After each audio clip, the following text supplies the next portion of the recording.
خبر شامل کرتے ہیں کراچی سے، جہاں ضلع Korangi S S P Sajid Amir Sadozai کے حکم پر ضلع کورنگی پولیس نے روزانہ کی بنیاد پر عوام کی حفاظت اور جرائم پیشہ کے خلاف اسنیپ چیکنگ کا عمل جاری رکھا۔ مزید اسی حوالے سے جانتے ہیں جاوید محمود ارائیں سے۔ جی بالکل، ضلع کورنگی پولیس نے روزانہ کی بنیاد پر عوام کی حفاظت اور جرائم پیشہ کے خلاف اسنیپ چیکنگ کا عمل جاری رکھا ہے۔ کورنگی پولیس نے ناکہ بندی کے دوران مختلف شاہراہوں اور علاقوں میں بھی کڑی سیکورٹی تعینات رکھی ہے۔ پولیس اسنیپ چیکنگ کے دوران مشکوک و مشتبہ اشخاص کی تلاشی کا عمل بھی جاری ہے۔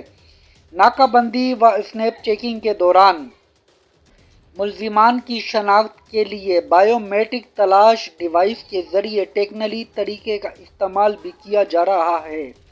کورنگی پولیس کے افسران و اہلکار بھی علاقۂ گشت سمیت مختلف مقامات پر اپنی ڈیوٹیز سر انجام دے رہے ہیں۔ Report Javed Mahmood Arain, district reporter, Red news.